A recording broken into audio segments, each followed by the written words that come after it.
You are listening to the Enormocast. Though another Halloween is behind us, the Crypt Keeper is just now cracking the door for one of the most loathsome creatures to slither forth for the season. That's right, the call is coming from inside your house, and it's your pal Dave, who just loves ice climbing. Dude, I just saw a gram of the snotsicle. It's in, and it's fat as fuck. Your message has been deleted. Please hang up and lose this number. And though they may seem like the undead, ice climbers are not in fact impervious to the cold, and that's where Black Diamond comes in.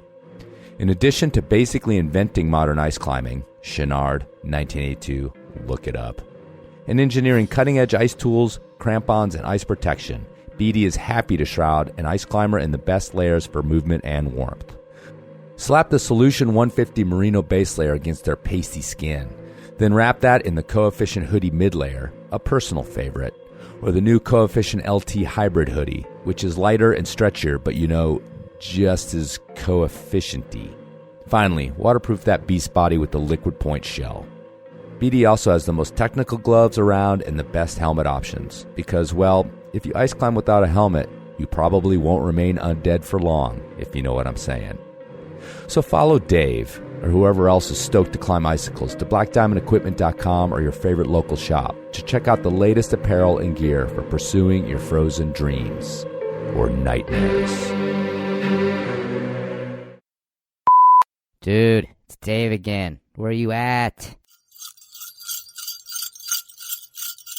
Yeah, hi Enormo Nation. This is Jeff Bezos. Bezos? Yeah, however you want to say it. You may have heard of a little company called Amazon.com. It's not actually little, it's fucking humongous. But anyway, I'm kind of like your crack dealer for junk that you really don't need.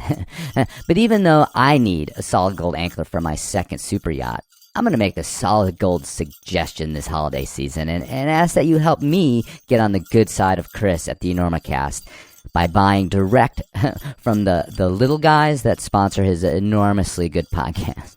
Enormous. Get it? It's in the name.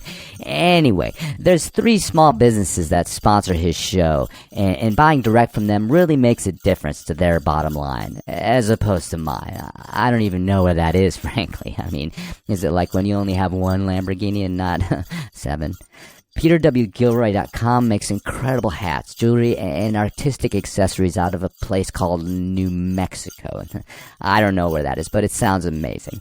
BelaySpecs.com is just a couple of people, humans, I think, banging out those crazy glasses that save your neck.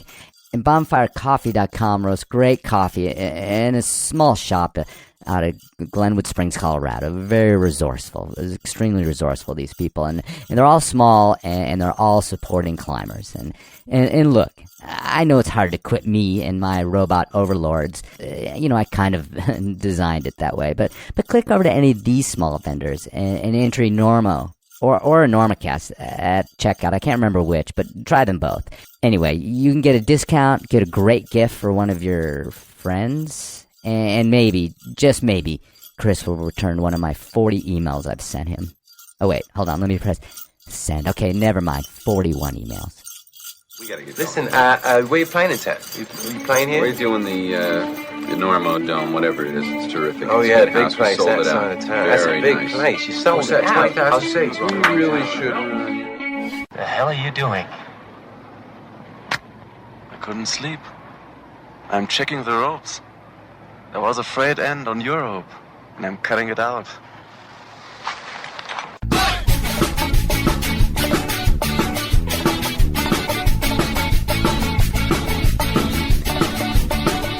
Bad weather. Now or later, anytime.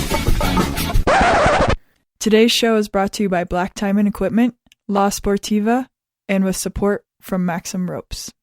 Maxim has been keeping the Enormocast off the deck since 2012. And don't forget our charter sponsor, Bonfire Coffee. Go to bonfirecoffee.com and enter Enormo at checkout for a discount on great coffee and to support the Enormocast. And now back to the show.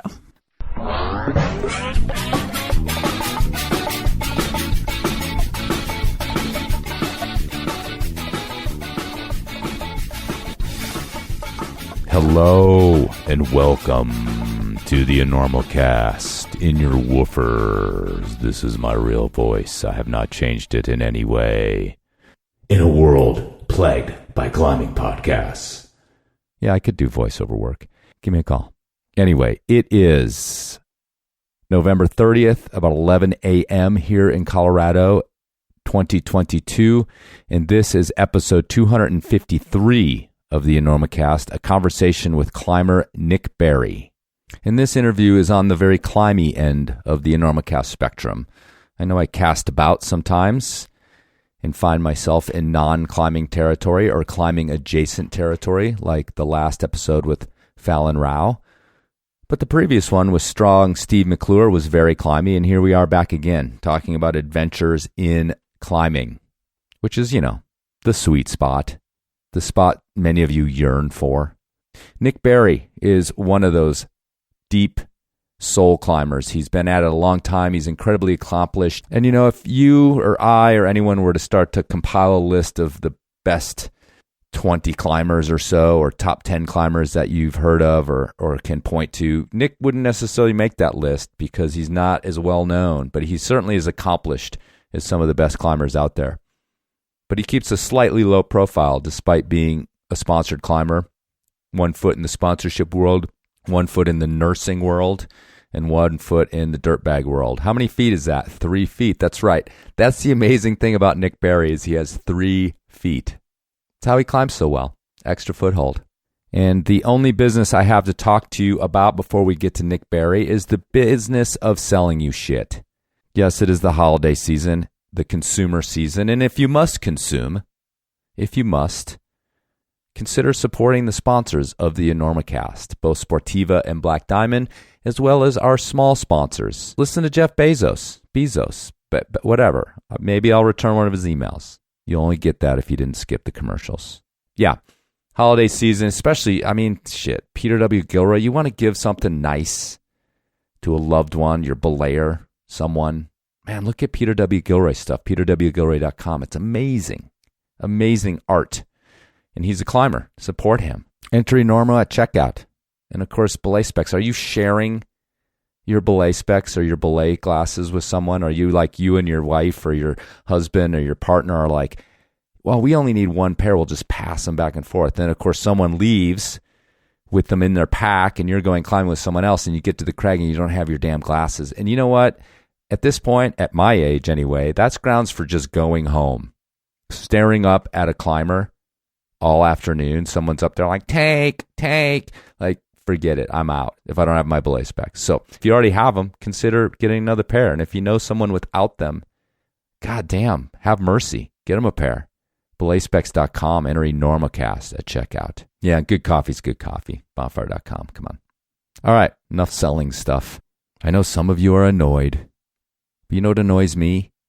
People who think I should do this for free. Oh, and by the way, the merch is dead. I don't have any merch, but I can send you a sticker to get in your friend's stocking if you talk to me pretty soon. Okay, I'll get them out before Christmas here pretty soon. But after a while, it's going to be too late. When is that? I don't know. It'll happen and no one will know. Send an address, sticker in the subject line. Okay, here's Nik. Not quite. Psych. Squama by Sportiva. A shoe for climbers who are not afraid to send. Climbing obsession. Why are you so obsessed? Squama. Squama vegan. Precision. Stability. Squama vegan. Skin-like. Why are you so obsessed? What would you do for the send? What would you do for the send? Squama by Sportiva. Squama. What would you do for the send? Elevate your sending with the Squama, and elevate your consciousness with the new Squama Vegan. All the sending, without the animal-derived materials. Find the Squama at Sportiva.com or your favorite local shop. Squama. What would you do for the sand? I must have been a sophomore in college. I think I've been climbing for 2 years. And I was just totally smitten by climbing still. Like everything was climbing at that point, just, and my parents were going to meet me in St. George. They were going to meet me on Saturday and I had Friday off. So I was like, well, how am I going to get climbing in to like satisfy me through the weekend, And so I was in Flagstaff going to school and I came up with a plan to solo Prodigal Son. And I got all my stuff together, like had no idea how to aid solo. My friend gave me like a quick tutorial in the local climbing shop, gave me like a little mini haul bag. And then I realized that I wasn't going to make the bus. So he was like, oh, here's like one of those skateboards, with like the handles. And he was like, just in case, as a Hail Mary, like take this so you can like skate in from the fork, where the buses stop running. And so I make it down. I barely missed the bus. I'm like half an hour late. And so I'm like, fuck. So I like pull out my skateboard and from like the fork where you come in from the tunnels, I skated it was like 10 o'clock at night. And I skated from there up to Prodigal Son. And then aid soloed the route overnight without any sleep and came down the next day. And I was just completely destroyed. Could barely keep my eyes open driving into Hurricane. And I got to a gas station and just passed the fuck out. And like, my parents called me and they were like, what's going on? And I was like, I can't drive. I'm too tired. I'm going to fall asleep at the wheel. So they had to get me. And then I was just completely destroyed. Like they had to drive me home. And I just literally like slept the entire weekend. And they were just so pissed because I was like, obviously not like, emotionally available at all. Right. But, yeah. But, my climbing was satisfied. So that was like really nice, So where did this burning passion come from? Like that's like the ultimate, I guess the ultimate Enormocast question is like, what is it that, lit you on fire? What was it about you that it appealed to? I don't know. I always had something like as a kid, like with sports, I'd like playing soccer and then I got really into running and did a bunch of cross country. And then I got burnt out on that. And I always had one thing that I was just doing like full on, it was no like half-assing it in my life, it was always just like 100% in on this thing, and some friends took me out to Little Cottonwood and I was just like hooked. We did this like slab to the left of like Albert Surrett. It's like this mega V3, it's really nice. And ever since then, I was just like totally hooked, from running, I really liked being outside. But I didn't like the cutthroat atmosphere of it, because like by you winning, like someone else is losing all the time, And so like I really liked how climbing like added this sense of support and like everybody could have a great time, It wasn't like one person wins, and the community is so supportive and amazing. And so it really just like encompassed like, this outdoor element with this amazing kind of supportive atmosphere that I felt like was lacking in the other sports that I was in. And then also you just get to climb these like incredible formations, you just look at them and you're just like, oh my God, that thing is gorgeous. Like I just want to have this amazing experience on it, it has nothing to do with like the grade or like anything else. It's just like this gorgeous formation, that you're just like totally natural in there. And you just like have this innate feeling that you want to like go up there and have this rad experience on it, Yeah, I mean, it's again, like we're delving right into the sort of basis of the podcast, I guess, is things like you just said, it's innate in you and like this beautiful formation. But obviously, you take a huge swath of the population and you point out that little boulder and they're like, meh.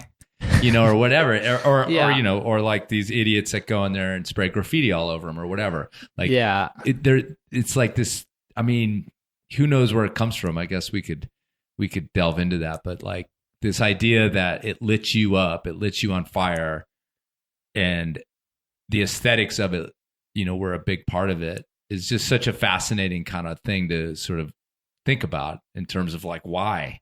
Like, why can everyone else drive by those things, multitude of times? And for them, the rustle, looking at Alta from the Rustler is what fires them up. Yeah. When those boulders do nothing for them. Yeah.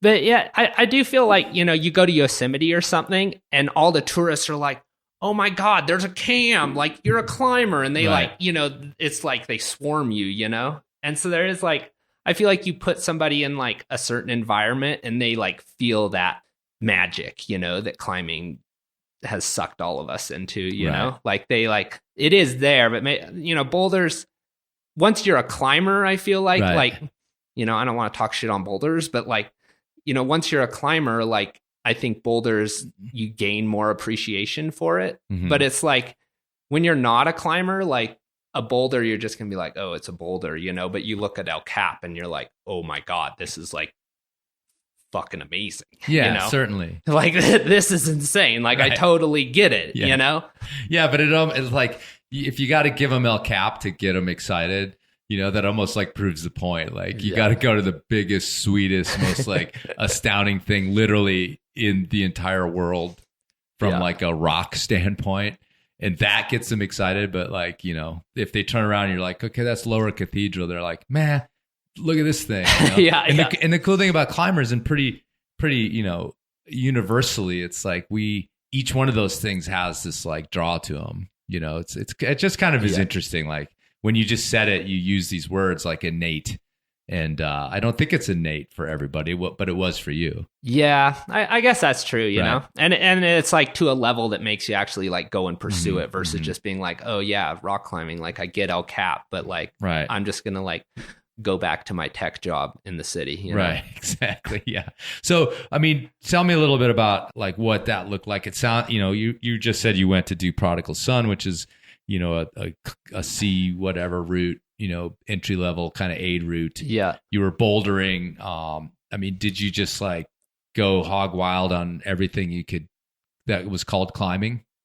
Kind of. Yeah. Like I was pretty into it for a little bit, but I only climbed outside for about 6 months. Right. And then, I got, when you're in Little Cottonwood, you're always looking up at the bigger formations, that are right there. And so then I was like, oh, I should like go and try trad climbing or something, because I'd like look up and see like people on Crescent Crack or something, and I had no idea how to multi-pitch climb at the time though. And so my buddy Luke had like 5 cams and my dad had like a handful of nuts from canyoneering, and we were just like, well, let's like try to figure this out. But I didn't know how to multi-pitch belay or anything. So I called IME, which is like the local Total Core gear shop in Salt Lake. They're all amazing. And I was like, so how do I multi-pitch belay? And they like gave me the full tutorial. What? Yeah. They did? Like just on the phone. On the phone? Yeah. Who was it specifically? Do you know? Actually don't know. I wish I knew. Because I'm buddies with like all those guys now, so it would be really fun. Like it could have been like legendary crack climber Scott Carson. Yeah, totally. It could have been the recently passed Merrill Bitter, who is like a legend, totally in Salt Lake climbing and beyond. It could have been Shingo. Yeah, it's like it could have been any of them. Yeah, and they just like fed me this information, which is so funny because it's like there's almost nowhere, and maybe nowhere. Like this might be a specific example to IME where they would dare to do that. Yeah, as a business for one thing. Totally, like liability and all that. Just to sell you a guided course, or to like be like, oh no, you have to like come on in and we'll sell you something. But instead, they were just like, they have no idea who you are, right? Yeah. No, I was just like, hey, how do I do this? And they like totally gave it to me. Are you fucking kidding me? Yeah. And then like we went out and we like so fucking funny, dude. We like were gripped out of our minds, but we made it happen, That's classic. Yeah, it's pretty awesome. I can't even imagine. I mean, because people email me for guidance on technical things, and I even kind of shy away from it a little bit. Being like, I can't really explain this to you how to, solo with a gree or like how to, do whatever it happens to be. Like, this isn't the right place. And plus I'm like, I don't need to be like getting someone killed. I don't know. This kid could be 12 for all I know. I'll just tell him how to do it and it'll be fine. It's a lot of faith. Yeah. But it worked. Yeah, it worked. Yeah. And then but I wasn't that like proficient, obviously, it was like very like basic. I'm surprised I didn't like hurt myself or my partner, honestly. Right. But then I went to school in Flagstaff, and I actually hooked up with like a bunch of guys who were like super core climbers and were like very well established, had climbed a lot around, and they like fixed my anchor scene up, and like they made fun of me a lot because I'm like pretty notorious for shit anchors, but they improved it quite a bit, at least made it so it was safe. Right. What was your community initially like in Salt Lake? It was pretty small, honestly, because I didn't really start there until like I think I was 18 or 19 when I started climbing.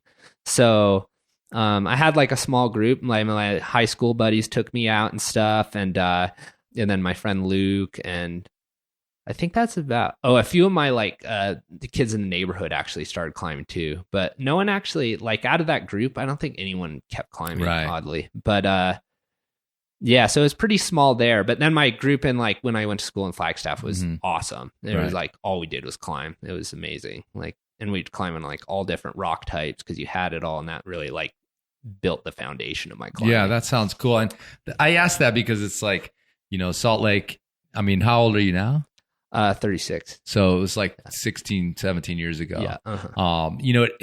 It's so different than like a lot of the stories I hear on here because of older climbers like myself. Like, even in a place like Salt Lake, the climbing community was so small. The chances of you having kids on your street that are climbing was minimal, but that's changed, Yeah. In a place like Salt Lake, a place like Boulder, there's a few towns, cities where it's possible just to bump into climbers now.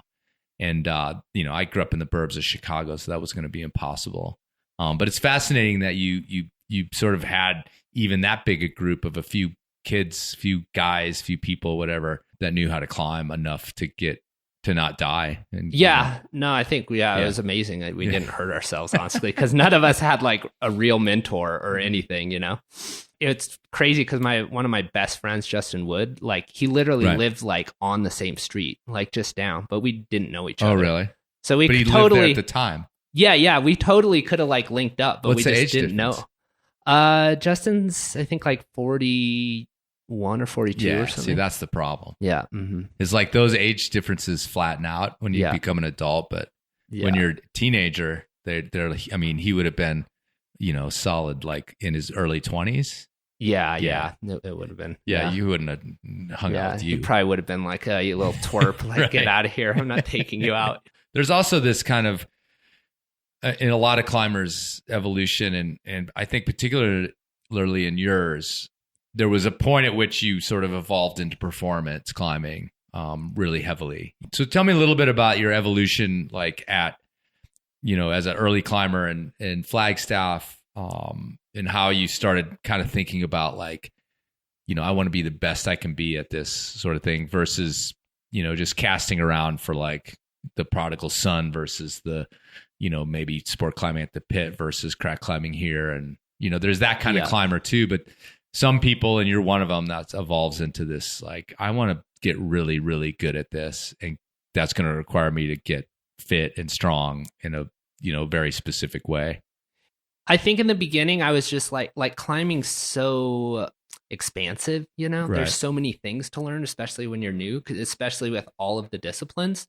And so in the beginning, I was just like soaking it all up, because I really, like, I've always looked up to Tommy, he's always been like the pinnacle of what I thought was the coolest climber, just doing all the disciplines really well. If something looked really inspiring to me, I wanted to have the opportunity to like really have at it, and have an experience on it. So if somebody was really knowledgeable at something, I would go and do whatever with them, no matter what type it was. So, and Flagstaff built that for me because like we could go down to Sedona and we could go and do Chauncey trad climbing, or there are like some really great quality routes there too. But you would get exposure to how to climb every different terrain, you know. And then we'd go sport climbing at the pit, and I could kind of like build more of my power endurance. And then the Paradise Forks was probably the place that taught me the most.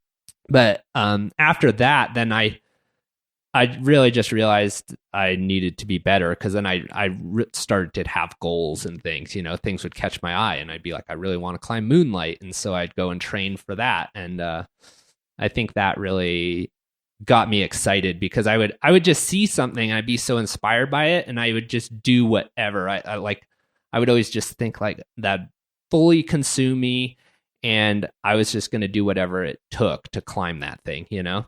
And Moonlight was kind of that first thing for me that really made me just dedicate everything to being able to do that, you know, route. So I think that was the biggest like changeover from just like absorbing information and like becoming more experienced to being more of in the mindset of like a performance climber. Right. And that's sort of in the neighborhood if you're in northern Arizona. Yeah. It's like 3 or 4 hours away. Yeah. Right. So.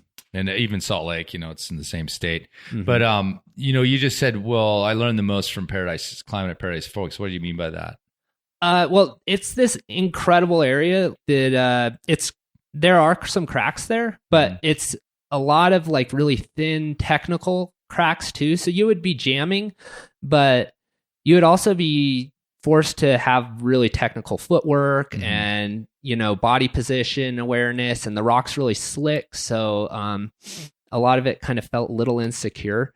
And so, and it's also, the other thing that's really neat about this area is it's on a rim. And so you actually have to wrap in order to climb out. And so I would climb a lot there on the weekends and things with friends, but I'd have 10 a.m. classes or something. And so I'd wake up at 5 a.m, go there, and I didn't know what mini tracking was back then. So I'd just use a gree, which was like really cumbersome, but I would just go and do this thing, Paradise Lost, which is this like amazing, you know, like 12A corner. And I would just do it like 10 times in a row before class, you know? And I think it was like the same side, like same lie backing side as most of Moonlight. So that kind of was like the prep for the entire route. I would just go and do a ton of volume on that thing, and I would do it on a bunch of other pitches too, just to gain, you know, have that volume to really get experience from. Yeah, it's interesting. I climbed there a long time ago, and as a more modern climber, like the idea of dropping ropes on, and whether you're mini tracking or using a gree, like it never even occurred to me back in the day. And I don't think it was like a big thing. And it's such a thing now that I've thought a lot about Paradise Forks, and I'm just like, fuck, that's the perfect place. Like, It's a tree. Like, it's like a, you know, the anchor could be like this, you know, 3 foot in diameter gigantic tree or what. I mean, I guess maybe some of them burned down. Has it burned there yet? I don't think so. Yeah, it's cool because it stopped. Actually, it didn't quite burn it, but maybe it did. But but I mean, just like boom, you're on top of these things and just drop the rope on them and like have at is like a new modern kind of idea. Not super modern, but more modern than when I was there. Yeah, no, it's perfect for that. You know, and it's all tree anchors, like no bolts. They hate bolts there. They get chopped all the time. Right. And I had this little zippy Subaru, like 2.5 RS, and I would just fucking nuke out there on these dirt roads, you know, and it was just the whole thing was just so fun because I would just rage on the dirt road, you know, as like a college kid, to just rallying my car at like 80 miles an hour on these dirt roads, you know, and then like pull off and like climb and then like rally home and then go into class, you know. It's like, it was just such a fun day. What were you studying? Business marketing. Theoretically. Yeah, not much. I always say that I went to school like and got a master's in rock climbing and a bachelor's in marketing. Yeah, right. Handy now as a nurse. Yeah, exactly. I never touched the degree. It was like completely useless. That's all right. I have an English degree. But, I feel the same way. Yeah, my master's was definitely more in climbing. But you managed to pull it off. You graduated. Yeah, I got through. Yeah. So I think my parents would have killed me if I didn't. Yeah, I've got this guy. I think we come from similar families. It sounded a little bit like there was some outdoor stuff though in your youth. If your dad had his nuts for canyoning and stuff like that. Yeah. My dad's super into canyoneering actually, but he doesn't go so much. But we were out in the outdoors, like skiing and snowboarding all the time, and like very outdoorsy family. Right. They just never. I think like I showed some interest in rock climbing when I was younger, and I think they were just a little hesitant of like letting me fully dive into that, which is understandable. Right. I mean, we've known each other for a while, and more through mutual friends. One in particular, Hayden Kennedy, but just delving into the way your brain works, and because I think there's a little bit of a uniqueness to you, Nick, in terms of how you approach the sport, and I'm kind of like I've always kind of wondered about it a little bit, and you're getting at this obsessiveness that almost all climbers show, but it sounds like that was something previous, like you're in to 1,000%, and you also use the word burnout with the other sports that you had done. And is that part of it? Like you just go too hard and too far? I think in running, it burnt me out. Well, I was really like devastated. Actually, I had this, like, I was training really, really hard, and I did pretty well in cross country, and state and stuff. But, then in track, I trained really, really hard, and I got pneumonia like a month before. And I was just like, had this like total fallout kind of, and I was just like, how could this happen, because it just completely destroyed like all my races. I just couldn't compete at all. Wiped me out. And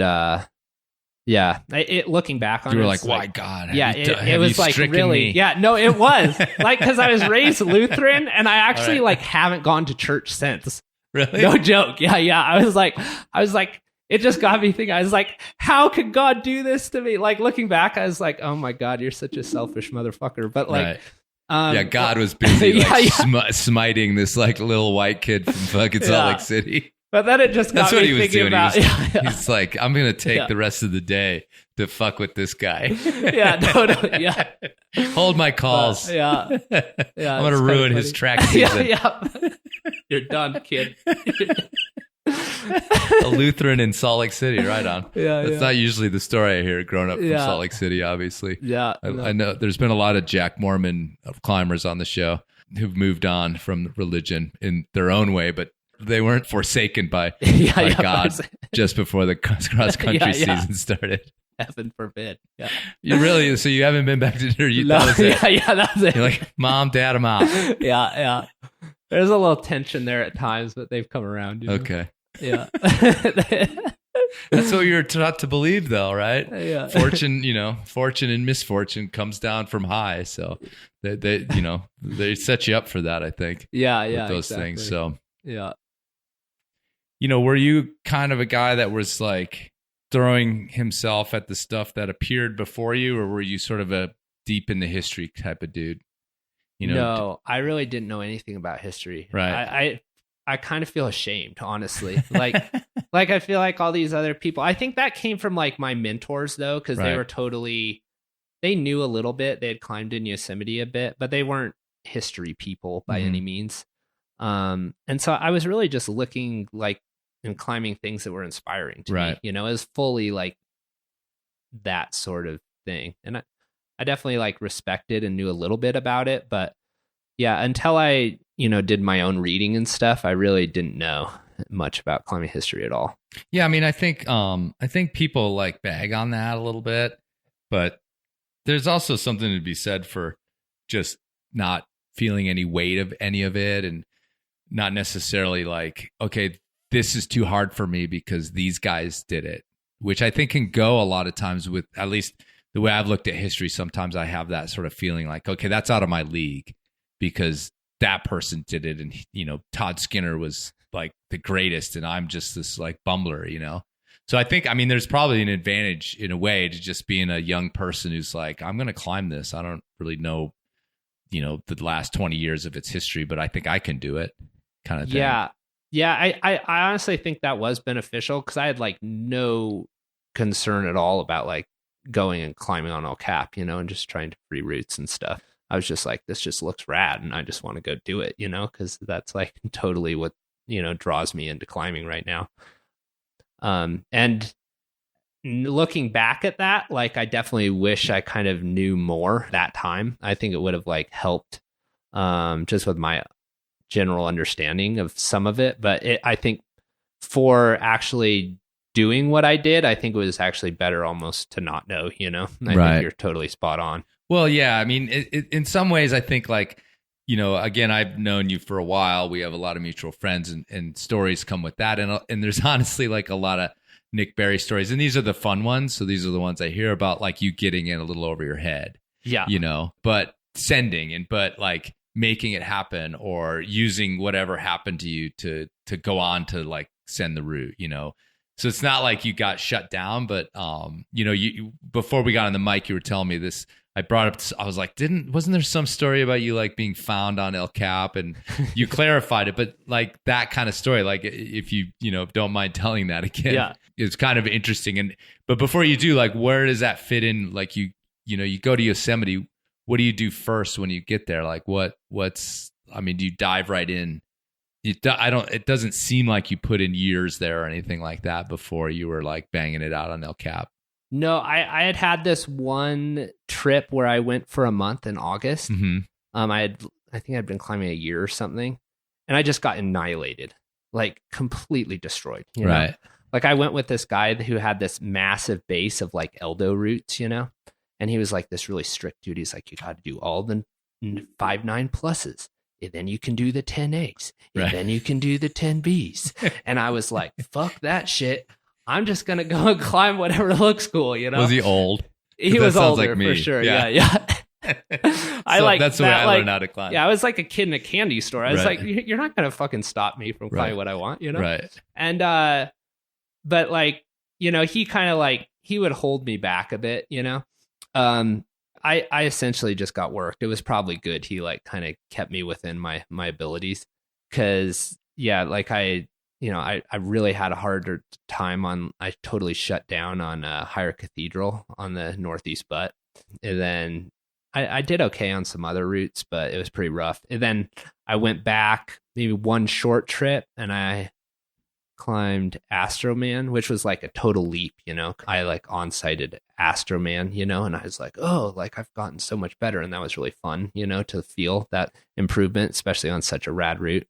And then I came back after being in Salt Lake a little bit and like really increasing my sport fitness. And I had a hard time finding partners, so I didn't just dive right in. But my friend Matt McCormick and I climbed Freerider on that trip. Okay. Yeah.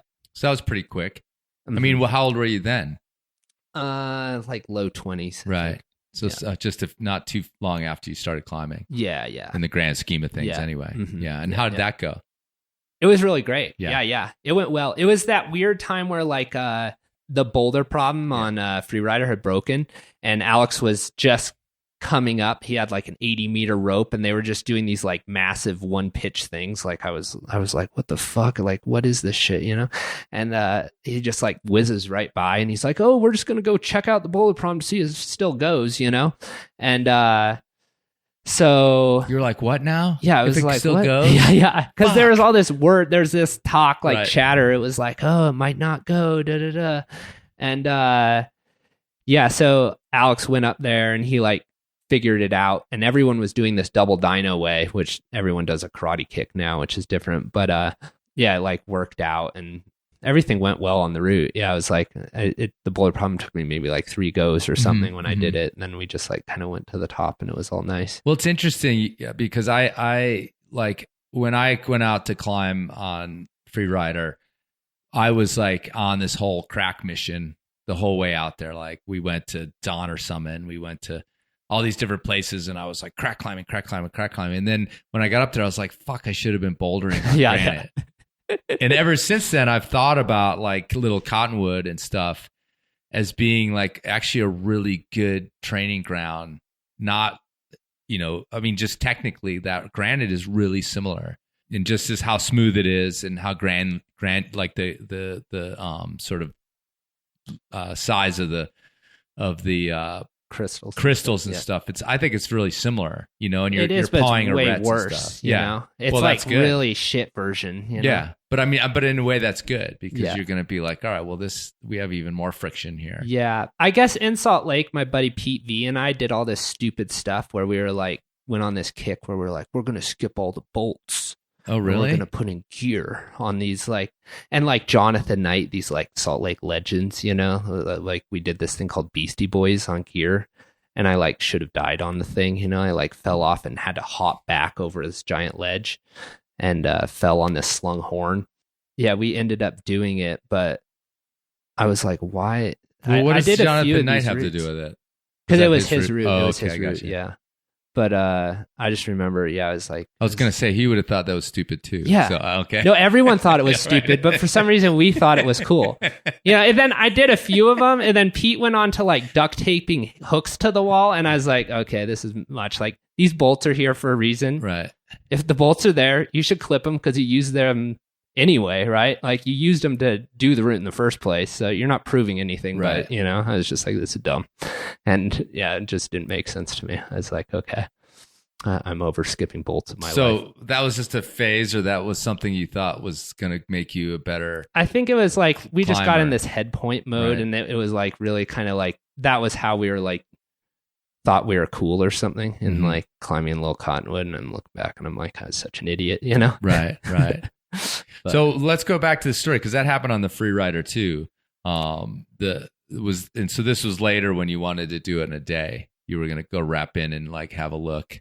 Yeah, we like went and so I came into the valley, and I didn't have a partner yet. Mm-hmm. And I really wanted to go and check out to do a Free Rider in a day. And so I had like 1,100 feet of rope, like a single wrap cams or something, my stove. I was like going to spend 2 days just like working the pitches and then try to do it. So I start wrapping it, and there's lines going down to where like Free Rider and Salathé split. And so I like wrap the other people's lines down, and then I start going down my lines, and I get to the Scotty Burke, and it gets really steep. And I'm like kicking out from the wall and like trying to like use minimal directionals, but I didn't have that many. And then I just like quickly realized I had this like come to Jesus moment, you know, where I was just like, this isn't going to work. There's no way that I can make it down this wall with like without somebody like helping me out and pulling the directionals and all that stuff. Yeah. So these other people were working the Salathé head wall, and I yell over and I'm like, can you guys fix my lines? And like, I'll jug out and I'll like give you back your ropes that were already fixed. And so I've like, they fix them luckily. And I like jug out feeling like, you know, totally ashamed, and then I like jug them out, and we had just been like yelling back and forth, and so they're like, meet me at like campsite like 4 or whatever. And so I like stroll into Camp 4 with their rope and stuff, and it's like Will Stanhope, and I'm like, oh shit. And so then I just felt like way worse, you know. I was like, oh, Will's like such a good climber, you know. Thanks. Oh yeah, no problem. Yeah, sorry, dude. You want a beer? Yeah, thanks for saving me. Thanks for... That's funny. Yeah, and you weren't in that league yet, because now you know all these cats. Yeah, but Right. that was actually the season where I had like a really nice season there. And What else happened? I was like, well, I did Golden Gate, and then I did South with Cody Sims, and we both like led the head wall ledge to ledge, which was cool. And then I did Free Rider in a day. Mm-hmm. So yeah, and then it's funny talking to Will afterwards, because he was like, what the fuck, that like Gumby that I saved, like, right. when, like, you know, sent some things, you know. It's kind of funny. Maybe those are the kind of stories I hear. Yeah. That's awesome. I mean, has that followed you at all? This like, how did that guy climb this thing? A little while. Like, yeah, it did for a bit. And then, I think like as time went on, you know, especially like, I think as I started like putting up my own routes and like doing other stuff, people were like, okay, you're not an idiot anymore. That's a good transition. Talk a little bit about that. The mindset change to doing your own routes, which I think is I don't know. It's not like a obvious arc, because a lot of people just, they never do it and they climb super hard. But I think they sometimes, really good climbers feel like they have this like endless prerequisite list where like I have to do these routes before I'm capable of like finding something new. And a lot of people, like from the get-go, they're like, I want to just climb new things. Mm-hmm. So what was the transition in your head to like, I got to break out and do some different stuff? And where did you go? I think it was like Mason Earl and I, another really good friends and probably the best climb partner I've ever had in my life. We did this big link up in Zion where we did Sheer, Lunacy, Moonlight, and Monkey Finger in a day. And after climbing those, I was like, oh, these are kind of like the ones, and there's got to be other awesome things to do, And so then it was spring break and I was in school for doing my prereqs in nursing. So I decided to go and check out Lunar X.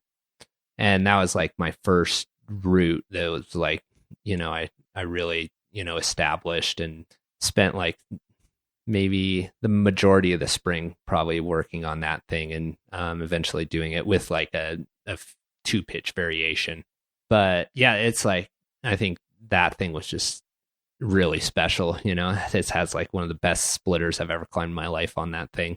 Yeah, I aided my way right up that baby.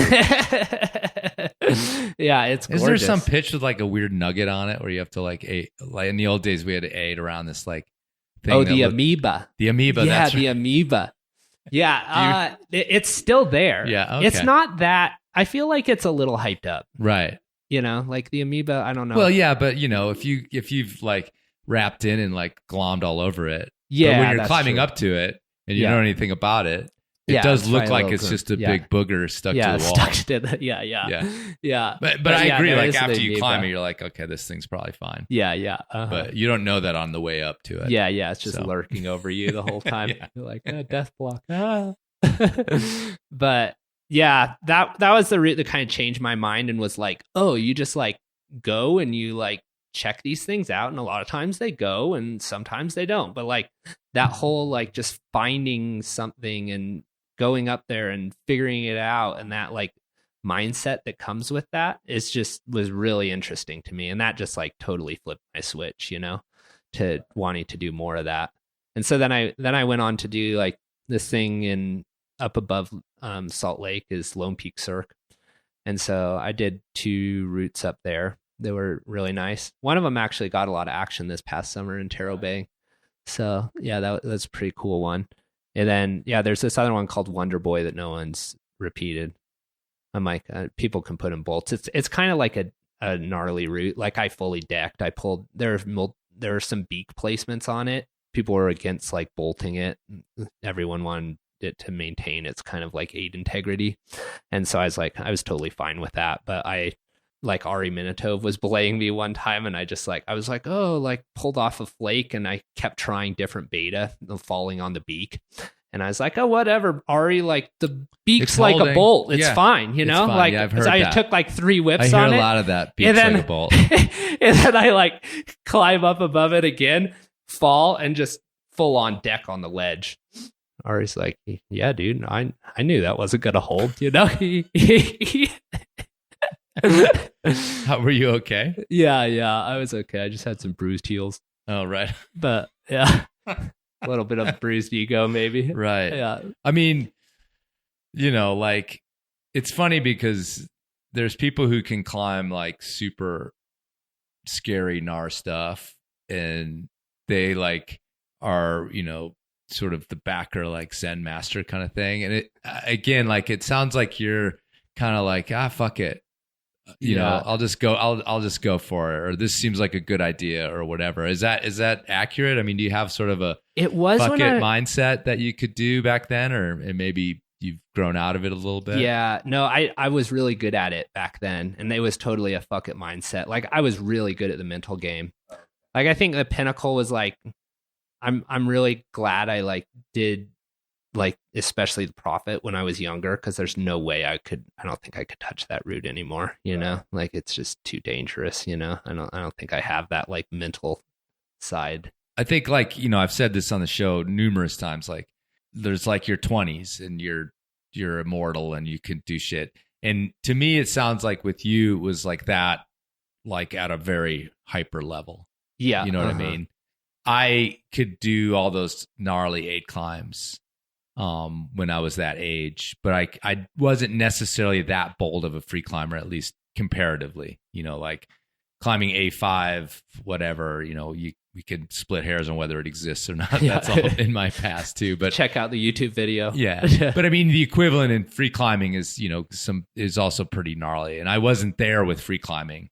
I could get away with it. I mean, I started climbing in Eldo too. And so you just have to learn how to climb above your gear and stuff. But that's all gone for me too. Like it's all gone, you know? Yeah. But it's been impressive, you know, like you've pulled off some, you know, pretty hard hair raising ascents. And it's interesting to realize that, yeah, maybe you were just like yeehawing your way up these things. Like this beak story kind of fits that, you know, like, it's fine. Yeah.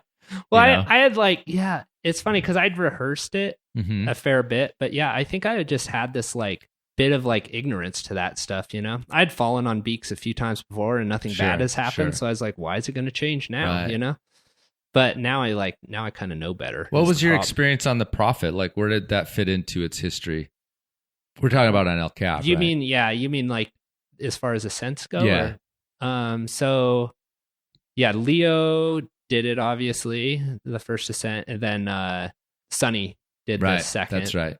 Yeah. And like Will had this like totally heroic go at it, you know, but wasn't quite able to pull it off on that trip. And then I did it maybe like a year or something later or something. And then Will came back and did it. What was your experience on that? I mean, how did you go about doing it?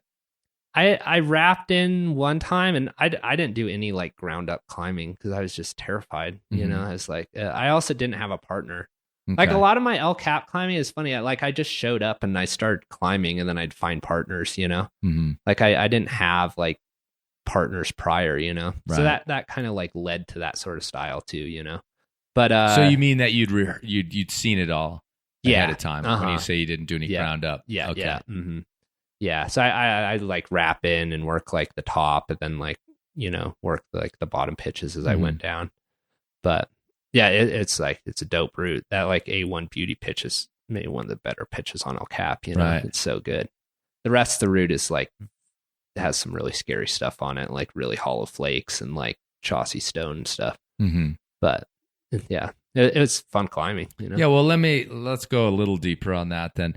Like, you know, what like, can you describe your sort of mental state when you're climbing, you know, hard climbing that's super run out on something like that? I mean, are you like confident in the rehearsal? Or are you like, okay, I did it, you know, on mini traction, there's Alex Honnold idea, like, why would I fall now kind of thing? Or I think it like, is kind of like that. Like you do it enough, you know, and you've done it, you know, like there was a point on that route in particular, like where I would do that A1 beauty pitch 5 times, you know, in one day. Right. And I was like doing it comfortably every time, you know? And I think that's kind of the way you want that stuff, you know, like, cause that pitch, especially on the top part, you do not want to fall.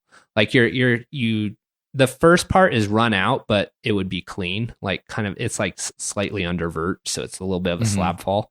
And I actually did fall. I went, I had a buddy belay me one time, and I fell just like trying to do the pitch in isolation. But, yeah, like after that, you actually climb this, then you turn a corner into this corner, and there's not like really any gear, and you climb up like another 15 or 20 feet in this hard kind of corner with like some pretty powerful climbing. Like maybe it's like I don't know, V6 or V7 or something.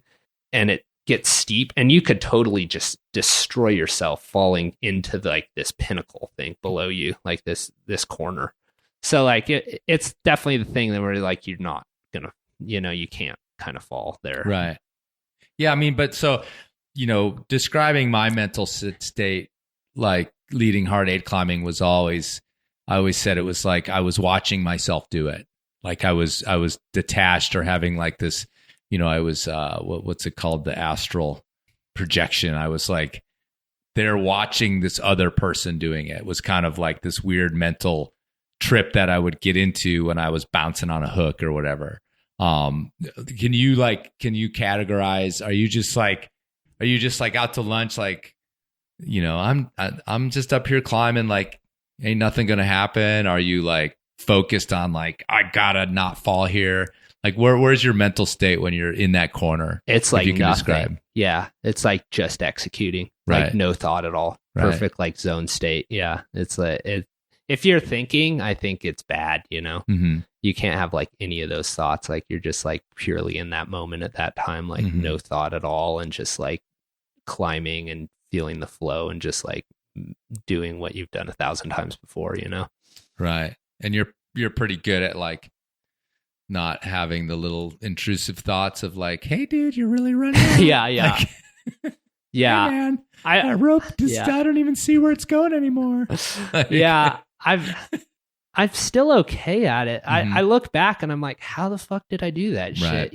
I'm the same way now. I did some messed up shit, Like Right. I remember on China Doll, I like forgot half a bunch of the rack, Mm-hmm. And I was like, and I just kept going. I was like, fuck it. You're just like you're send or die mode, Right. And Right. I just like, I don't have send or die mode quite much, anymore. Well, good for you. You survived. And if you have send or die mode too long, the second half of that kind of probably happens. Yeah. Or at least you fuck yourself up. Definitely. Beyond bruising your heels on that ledge up at Lone Peak or whatever. Or Lone, is that what it's called? Yeah. Lone Peak. Yeah. No, totally. Yeah. I think it's, my self-preservation really kind of kicked in for the better of, making sure I stay alive and my family doesn't have a really rough path ahead of them, Yeah, totally. I mean, yeah, isn't that the big part of it? It's not just you that's going to get fucked up. And, as both of us have now lived through tragedy with other people, you realize kind of what it leaves behind when you fuck yourself up or when you get killed. I think that's a lot of it too. Like watching, having like Hayden pass and things like that really, I always was in this mindset was like, it was just me, like when you're young, that's like kind of your thing, you don't like realize how selfish you're being or like the impact you have on others. Mm-hmm. And Hayden's death really like made that very obvious, it just devastated, all of my friends and the community in whole. And it really, I think, I had like a lot of mountaineering ambitions and like Hayden and I had talked a lot about it actually. Mm-hmm.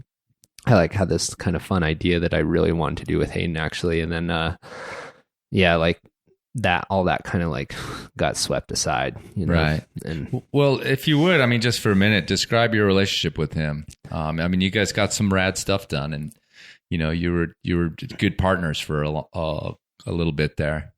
Hayden he's by far the most talented rock climber I've ever seen in my life.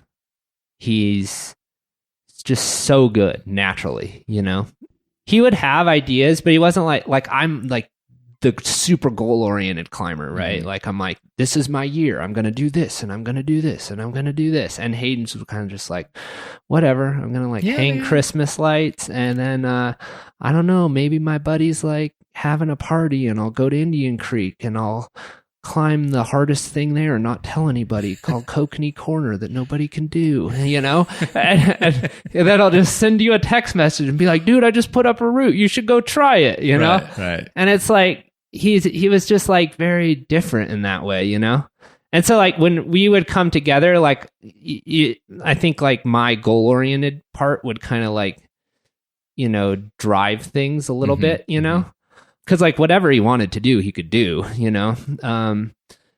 So we climbed like in the black together and had like an amazing time there, and just like hanging out and like, watching him climb is always like really, really amazing. He was just like so fluid and incredible to watch climb. But yeah, I think more than anything, it was, we had kind of like really started to climb together, but we had like more plans, And he was definitely somebody who I just really wanted to climb forever with, you know? Right. And I wish I got to climb more with him. But yeah, like we first met in the valley, and I don't know, he just had this like warmth to him and this like really like kind, you know, feel. No judgment ever, just super rad and nice. And yeah, it's just like so unique, you know? Yeah. Well, it's, you know, what you said about like future plans. I mean, you know, he was one of these rare dudes that could go off to these outrageous Himalayan adventures and come back and basically like physically like pick up where we left off. I mean, he would complain that he was out of shape from that, but it was, you know, there's a lot of people out there for whom being that good in those two realms is really difficult. And yeah, so it's, but I'm just saying, like, you guys were rock climbers together, and then he would disappear for, you know, months at a time versus just, you know, banging out the projects on the rock climbing. So yeah, but he was moving away from that when he you know, when he passed. He was definitely getting out of that mode of going to the Himalayas and doing those sort of super big gnar things. Yeah, I think he really realized, you know, that it was not like a sustainable thing to do, right. Like do those expeditions, you know. And he was really reeling everyone in. Like he was always reeling Kyle in, you know, like trying to like, dude, don't push it too hard. Right, you know, right. you don't, like, you can't do that all the time. But yeah, like he just had that head, you know, that was like so wise, you know, about everything really. Like he just like saw all that coming. Yeah, But, I mean, I think it's just a really nice piece to have out there is you guys' hallucinogen wall video. It's just super cool, you know. Yeah, like Hayden climbing in his socks and yeah, in his Levi's. It's like so classic. Yeah, it's awesome.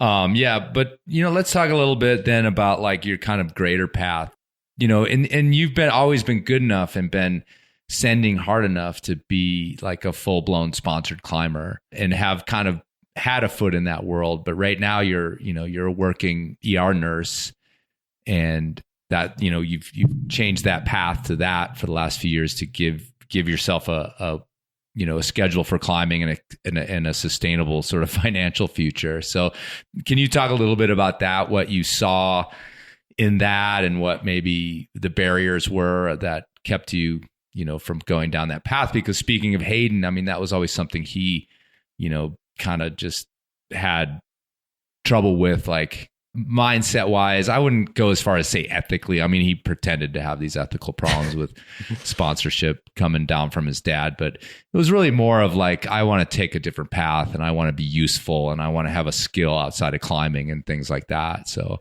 totally. How did that kind of come about for you? We were like totally like-minded in that part, and I think that's probably one of the many reasons we got along so well, you know, as we kind of like understood, yes, climbing, like you can be a full-blown professional climber, but like in a lot of ways they own you, you know?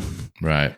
And I think both of us wanted our own, like we loved climbing and we're really passionate about it, but like we also love like the soul of climbing, you know? I'm kind of been talking a lot about like just soul climbing, you know, like it's like what you want to climb and like what speaks to you and things like that. And once like you get like the full blown like super sponsorships, then like things start to like push your climbing in whatever directions they want it to go. And so I think we always like really wanted to keep climbing dear to our hearts and keep it, you know, true to us and core, you know, in that way. Like I am a sponsored climber, like Sportiva and Black Diamond are like very much so like super supportive, and I'm really they forced thankful. me to do this. Yeah. But it's like they were like in a level. Nik Berry on the show this year. We're fucking pulling our ads. But it's like fine. But it's like at a level where like I've always kept it where like I still had all of my own like autonomy in my climbing, you know, which has always been really important to me. Growing up, you see these people who are like, you know, 65 and like living in their vans still. And some are like thriving, you know, some do it well. But being a younger climber, I definitely saw a lot that were like, they seemed Not like they were doing it because they wanted to, but because essentially they had been doing it so long that they had no other option and they had to at that point, you know? And I saw that and I was like, I really don't want that. And so I always knew I had to have something, and nursing just had this incredible like flexibility to it, you know?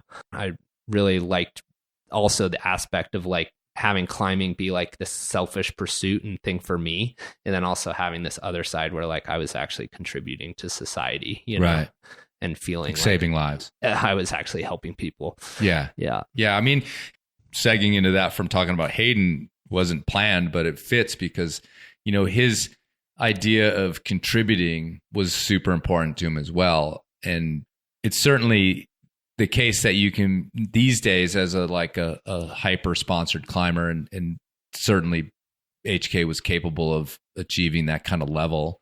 You can be totally financially sound, you know, if you're at that level, which wasn't the case, you know, even 20, 25 years ago. But he wanted to, like, you know, even like baking bread for him was this like, you know, that's what he wanted to do. He wanted to work at a bakery or start a bakery. And it was like, but he felt as though like, feeding people, you know, this, and, you know, all the thing that goes with bread and with breaking bread was like super important to his philosophy. And I think like something like nursing and, you know, it's great. It's got a great schedule, but in the end, you can still fall back on the fact that, you're literally helping people. And I don't know, as you're younger, like, I think it's like this thing where you don't have that many experiences yet, you know? And so all you care about is climbing, because that is your experience, you know, and that's like what you're pursuing, right?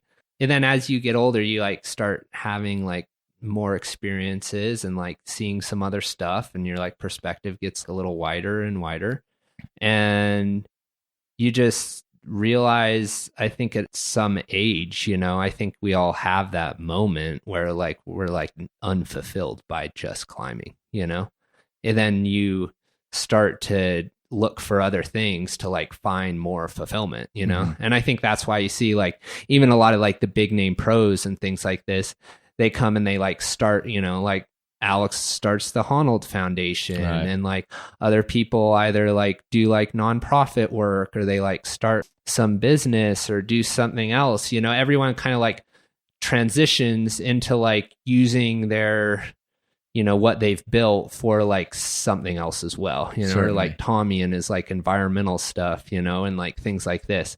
I think everyone does that to fill that greater need, you know?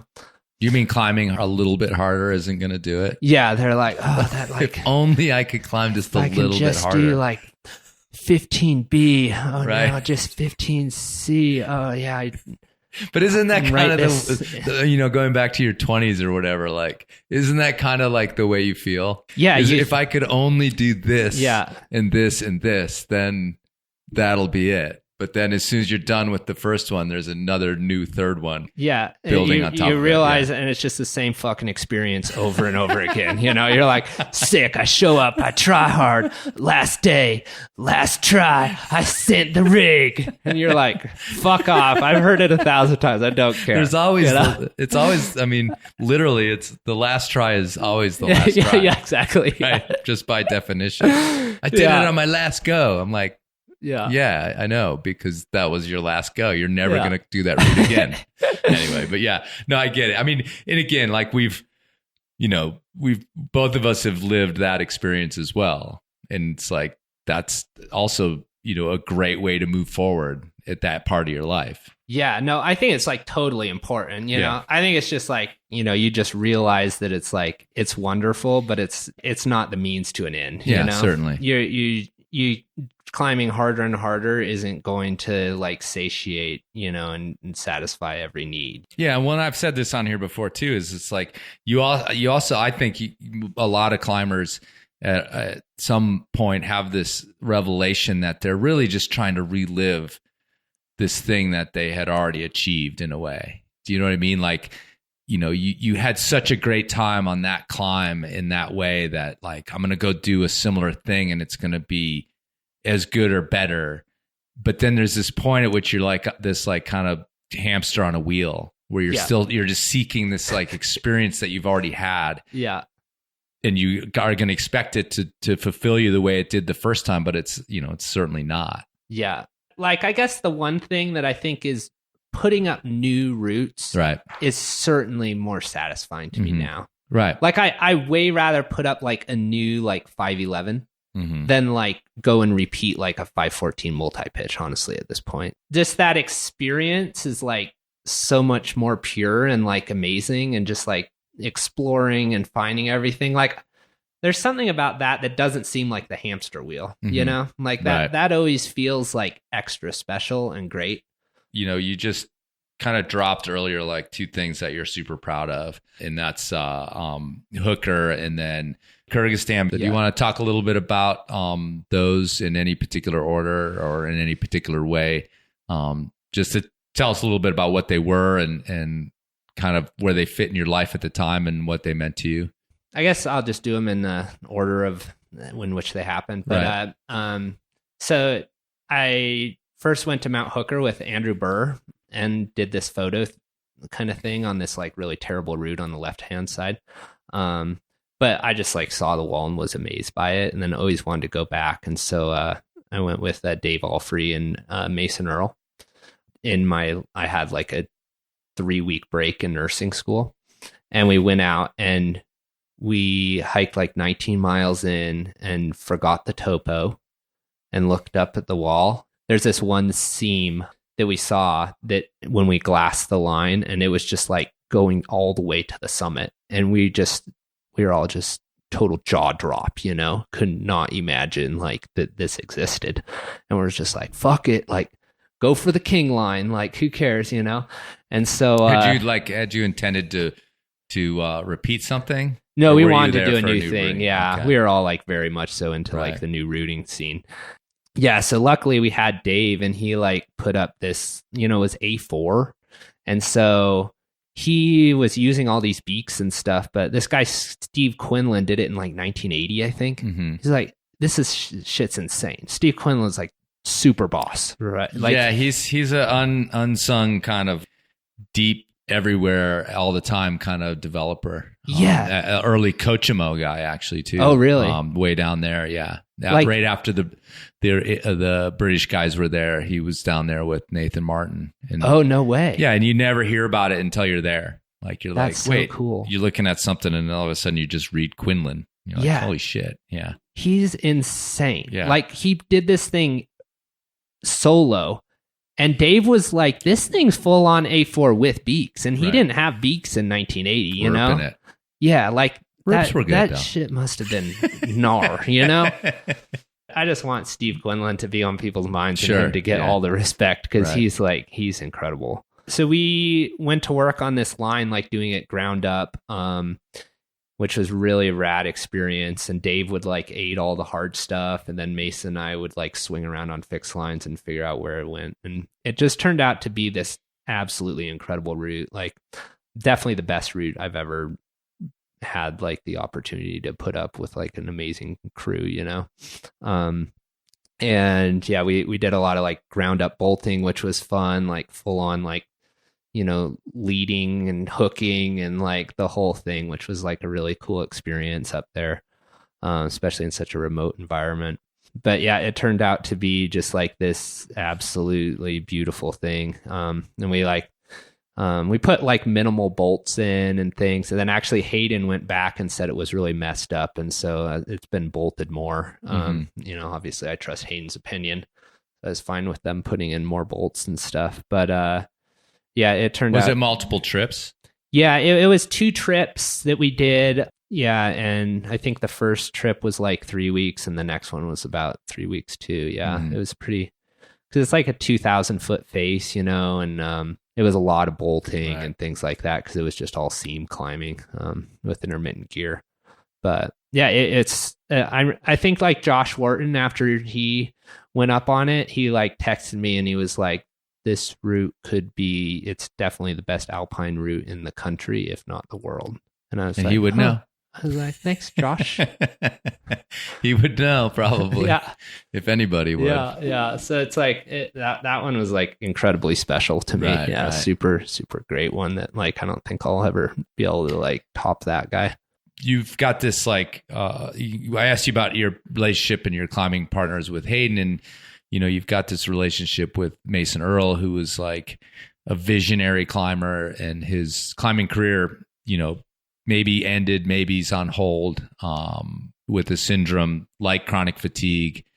The same sort of symptoms. What it was, we just looked it up. It was MECFS. Yeah, MECFS. Yeah. So describe your relationship with Mason a little bit, and then we'll move on to that last climb that we wanted to talk about.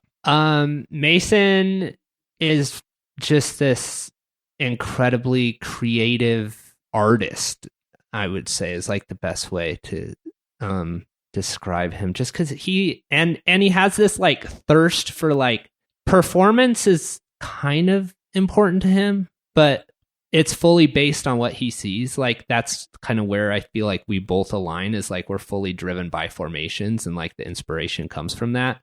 So if he sees something that's like really beautiful and really rad, then he'll like be psyched. But like he's just as psyched on just like random adventures, Every time I would go and talk to Mason, because he lived in Salt Lake, he would just have some like crazy new artist project, and have this like total vision. And he just loved like exploring and adventuring and finding the way, and which is like a totally unique thing. I think it's kind of dying in climbing, honestly. Like there's not like a way to like flex your like adventure threshold on someone else, and you can be like, oh, I climb V15, I'm better than you because you climb V13 or whatever, but like, you can't be like, I adventure harder than you, So it's like, no one's like, there's this whole adventure to component, which is what climbing's based on, really, right.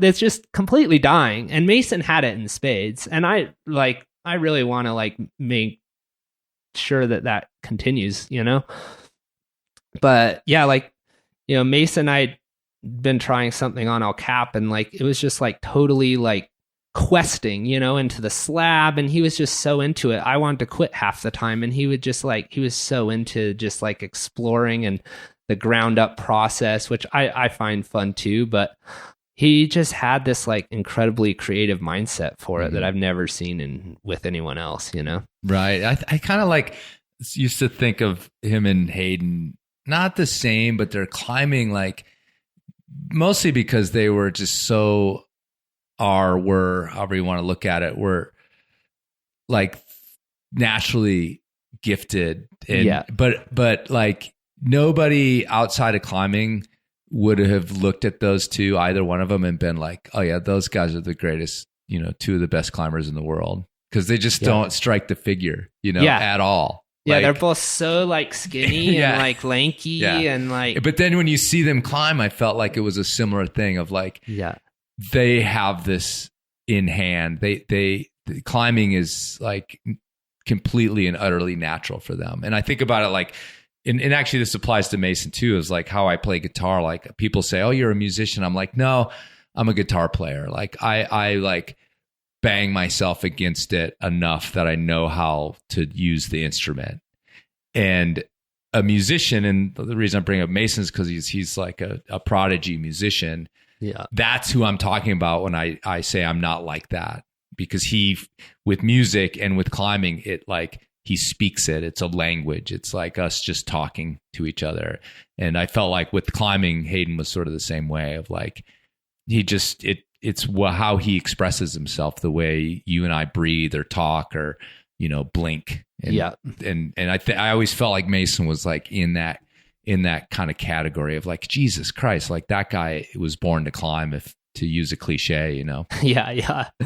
Climbing to Mason is just so different than climbing for everyone else, Right. Yeah, totally. That's, I guess, what I'm getting at. Yeah. It's like, it's just this totally cool, unique thing. And I just, it was just always fun being with him, because it was like totally like mind blown perspective, all the time, He also had this incredible optimism that was just like ever present, like we were always going to find a way through like a blank section or like whatever on a new route, Let's finish with Kyrgyzstan, because this kind of like took over your life for a little bit in a lot of ways, it feels like. Because didn't you go back several times? Yeah, well, I went with Madeline, and we went up, and Eric DeCaria actually like tipped us off to the line.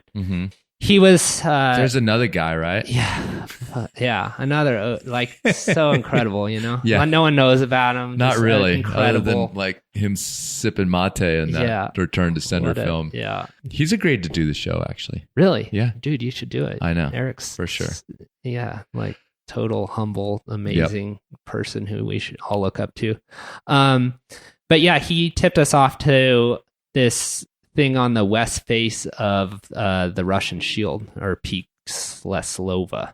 Right. And he went up like 2 pitches. He aid soloed it because I think Matt Siegel was out there, but he was like sick or something. So like Eric just like aid soloed up, and he was pretty confident something would go. So we went up there, and we had 10 bolts or something. And I was like going up there, and I was like, dude, we need bolts, like, and like a power drill for sure. This isn't happening, you know? Right.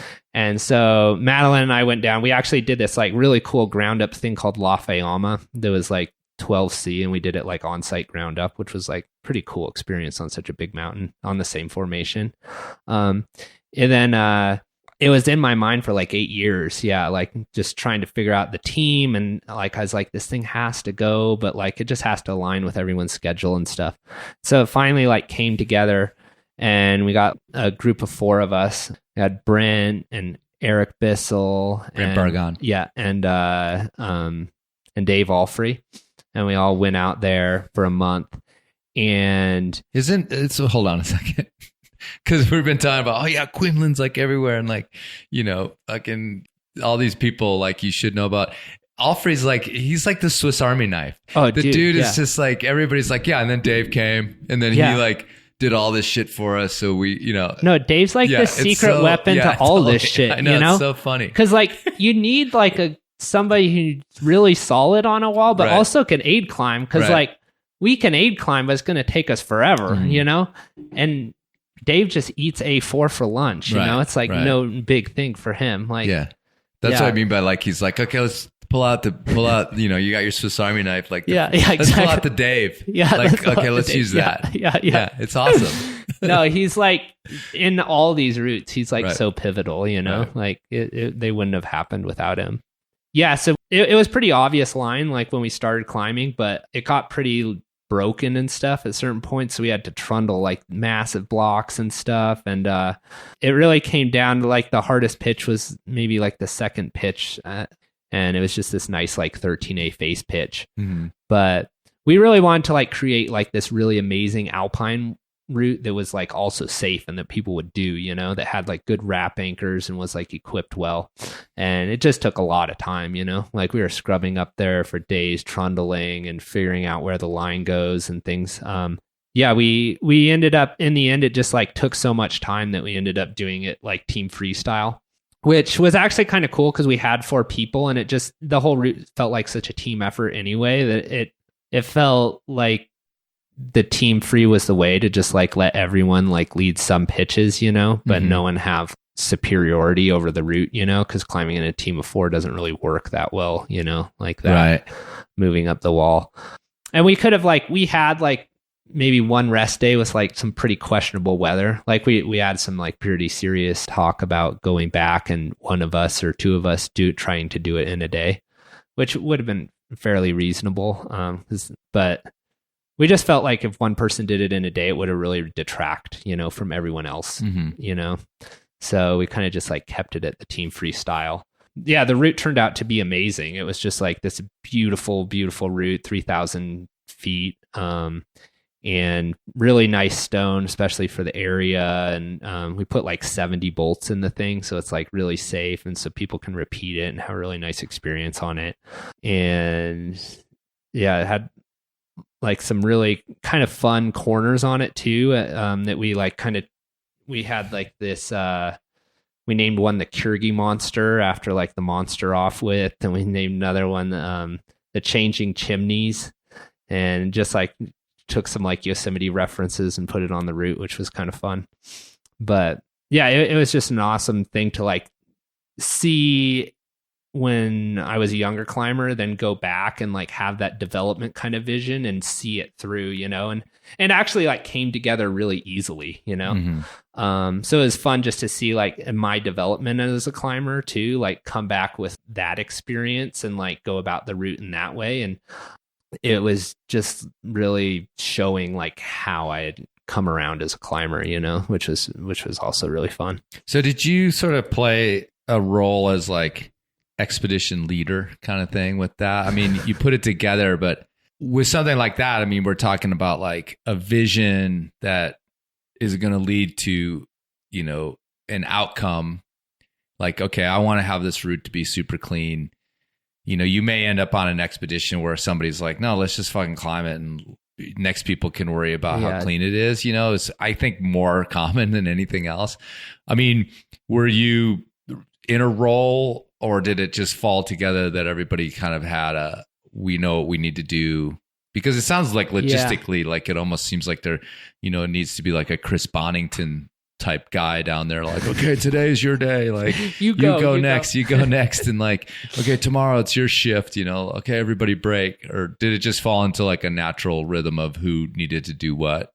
No, on this one, I actually, I feel like I kind of was that way. And honestly, I'm pretty like hardcore, you know, like my 100% all in thing. Like I have this, I think we all kind of have that, you know, like the people who like are like, we get shit done, you know, sort of mentality.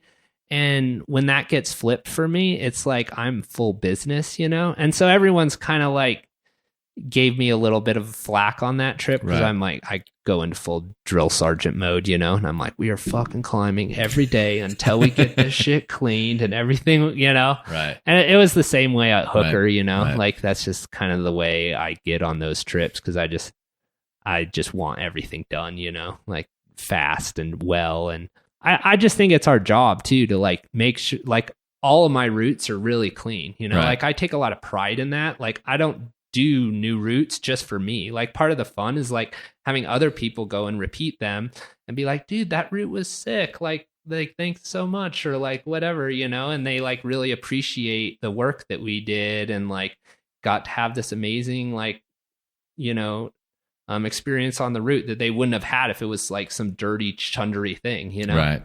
Well, I mean, the idea that you know, people added bolts to that thing on Hooker, you know, to make it a better experience speaks to that a little bit.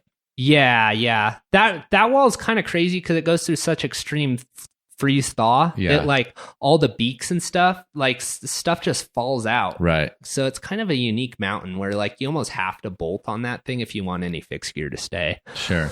But yeah, it's like, I don't know. I just think that stuff's really cool, you know, like people liking your routes and appreciating the work you do is like a really nice part of climbing. And then you really feel like you're actually giving to the climbing community. Right. I feel like if you just like go up it and you're like, yeah, we did it. And it's like gross and no one's going to repeat it. Then you're kind of like, well, you know what? That's great. You did it. But like, you're not really leaving anything behind that other people are going to want to do unless they want to do all the work without like first ascent credit, which doesn't really happen that much, you know? Right. So what does your climbing life look like now? Now it's... we've been talking about maturing and becoming this and that and like contributing, but you know, at the same time, it's like, fuck, I wish I could climb more. At least that's the way I feel, but I have a kid. So what does your climbing life look like as far as work and climbing, and what are you psyched on? Yeah, I'm really psyched to go on more expeditions, honestly. Like that's really like a lot of what I want to be doing every summer now. Just doing new routes and stuff is in like awesome places, you know, and having those like adventure experiences that I think climbing is kind of losing. And are you a travel? I mean, how would you block out like a whole summer to do something like that? Oh, so I feel like really lucky. I'm a PRN nurse at a hospital in... What does that mean? California. So I'm like on call or like as needed. So I can pretty much make my own schedule. Okay.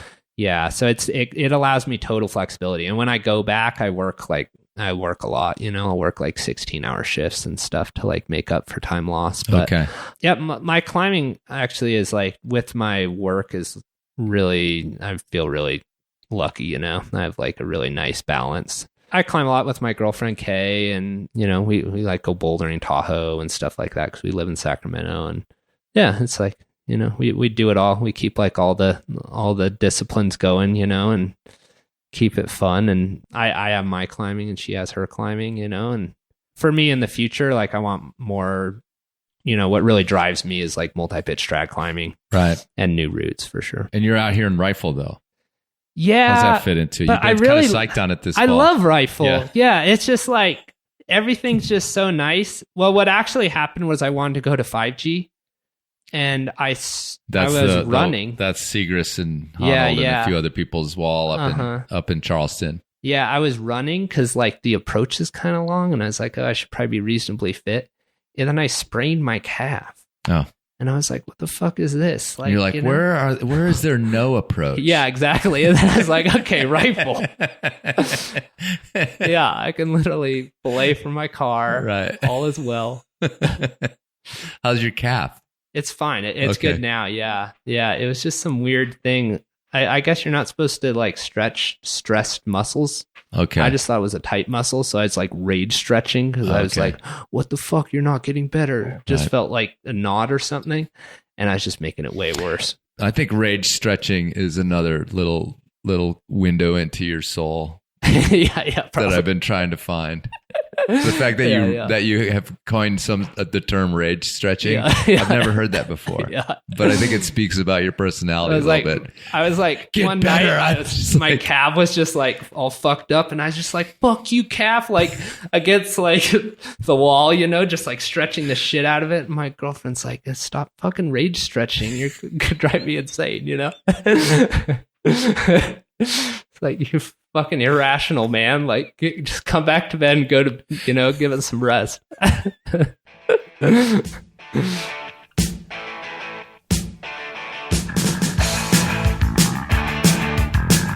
All right, folks, thanks for listening, and thanks to Nik for sitting down. Got to do that one face-to-face because he was here in Rifle. So that was a pleasure. Hadn't seen Nik in a while. Having him around for a few weeks. And after we recorded the podcast, Nik was worried that he hadn't talked about the soul of climbing enough. How you should go out with your friends into the mountains, to the cliffs, and find adventure first and foremost. But I think we covered it. I mean, you know, ripping beaks and hitting ledges, that's adventurous. Not the kind of adventure I would recommend. You know, going and climbing the hallucinogen wall with Hayden Kennedy was an adventure. And now that adventure has even a deeper meaning for Nik and for me and for anybody who watches that video. Yeah, so we talked about adventure. Okay, I know that the holidays are coming up and the adventure can take a back seat to family time, which has its own benefits, but also sitting around a lot, maybe eating too much, or maybe eating just the right amount. Nevertheless, it can be a little bit of a hard time for the outdoor adventurer. So, do some pull-ups, hang on that hangboard, take a nice walk, or maybe try snowshoeing again. I know the last time you tried it, you were like, this seems dumb. Why am I not on skis? We're just walking, dragging these things along on our feet. But hey, maybe you'll like it this time. I doubt it. Anyhow, it is something you can maybe do with grandma, though. Keep that in mind. All right. Try to have a good time snowshoeing. Happy holidays. And check your knots.